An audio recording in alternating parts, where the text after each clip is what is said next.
8ই November 2016 ভারতের নোটবন্দি হওয়ার পর পেটিএম যেন ডিজিটাল পেমেন্টের বাদশা হয়ে যায়।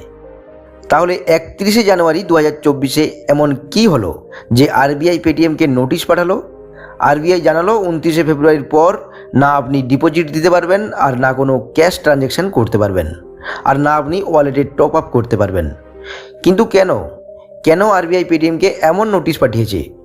এর কারণে পেটিএমের 12:30 বেজে গেছে। তো বন্ধুরা, স্টোরিটা ছিল 8ই নভেম্বর 2021 পেটিএম আইপিও অর্থাৎ ইনিশিয়াল পাবলিক অফারিং নিয়ে আসে।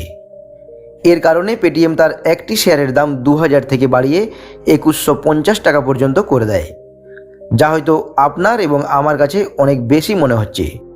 কিন্তু আপনি বিশ্বাস করতে পারবেন না, এই প্রাইজ রেটেও মানুষ প্রচণ্ড পরিমাণে পেটিএমের শেয়ার কেনে। এই ভরসায় কেনে যে পরবর্তী সময়ে পেটিএম ডিজিটাল পেমেন্টের ভবিষ্যৎ হবে, কিন্তু হয়েছে ঠিক তার উল্টো। এই বছর অর্থাৎ 2024 পেটিএমের শেয়ার প্রাইস কমতে কমতে 446 টাকাতে এসে থেমেছে। কিন্তু এর আসল রহস্যটা কি এমন হয়েছে পেটিএমের সাথে? জুন 2018-তেই আরবিআই এর তরফ থেকে পেটিএমকে প্রথম নোটিশ পাঠানো হয়। আরবিআই পেটিএমকে জানিয়েছিল, আমাদের যে লাইসেন্সিং কন্ডিশন আছে তা আপনারা উল্লঙ্ঘন করছেন, এবং ডে অ্যান্ড ব্যালেন্স যেটা আপনাদের মেনটেন করা উচিত তা আপনারা মেনটেন করছেন না, এবং কেওয়াইসি সংক্রান্ত যেসব রুলস এবং রেগুলেশন আছে তাও আপনারা উল্লঙ্ঘন করছেন। এটা তো ভুল, তাই না? তো এই কারণের জন্য আপনি আর নতুন অ্যাকাউন্ট খুলতে পারবেন না। এর উত্তরে পেটিএম আরবিআইকে জানায়, সরি, ভুল হয়ে গেছে, এরপর থেকে আমরা খেয়াল রাখব এবং এই ভুলটি আর দ্বিতীয়বার করব না। এরপর পেটিএমের তরফ থেকে আরবিআইকে একটি রিপোর্ট সাবমিট করে এবং আরবিআই পেটিএমের থেকে স্ট্রাইক সরিয়ে নেয়। কিন্তু এতে টুইস্ট তখন আসে যখন আরবিআই অক্টোবর 2021 জানতে পারে পেটিএম তাদেরকে যে রিপোর্ট পাঠিয়েছে সেই রিপোর্টটি সম্পূর্ণ ভুল। এরপর আরবিআই পেটিএমের উপর 1 কোটি টাকার পেনাল্টি চার্জ বসিয়ে দেয়। এরপর আবার মার্চ 2022 আরবিআই দেখে পেটিএমের না তো সার্ভার সিকিউরিটি ভালো, আর না তো KYC anti money laundering compile ভালোভাবে কাজ করছে। এইসব দেখে আরবিআই পেটিএমকে বলে, তোমার উপর আবার রেস্ট্রিকশন লাগানো হবে, তুমি আবারও নতুন কোনো অ্যাকাউন্ট ওপেন করার অধিকার হারাবে, এবং পেটিএমের উপর একটি এক্সটার্নাল অডিট হবে।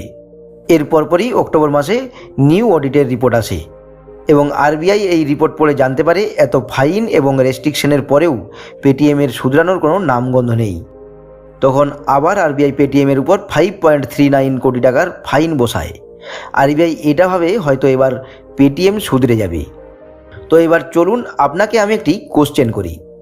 একটি প্যান কার্ডের সাহায্যে আপনি মাল্টিপল অ্যাকাউন্ট লিঙ্ক করতে পারবেন, কিন্তু আপনি ম্যাক্সিমাম কতগুলি অ্যাকাউন্ট লিঙ্ক করতে পারবেন? 1টি, 2টি, 5টি, 10টি?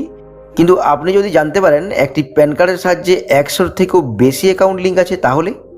শুধু তাই নয়, কিছু প্যান কার্ডে তো 1000টিরও বেশি অ্যাকাউন্ট লিঙ্ক আছে। এটা কি ঠিক? এই কথাটি যখন তোমাদেরই হজম হচ্ছে না, তাহলে আরবিআই এর কী করে হজম হবে?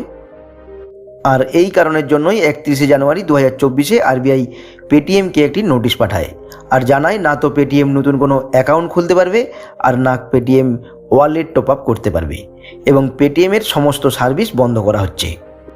আর আরবিআই 29শে ফেব্রুয়ারি পর্যন্ত টাইম এই জন্য দিয়েছে যাতে সাধারণ মানুষের যে পেটিএম ওয়ালেটে টাকা রয়েছে তা যেন উইথড্রল করে নিতে পারে। দেখা যাক এরপর কি হয়। বন্ধুরা, এই ধরনের ইনফরমেটিভ ভিডিওগুলি পাওয়ার জন্য ভিডিওটিতে একটি লাইক করে চ্যানেলটি সাবস্ক্রাইব করে দেবেন। জয় হিন্দ।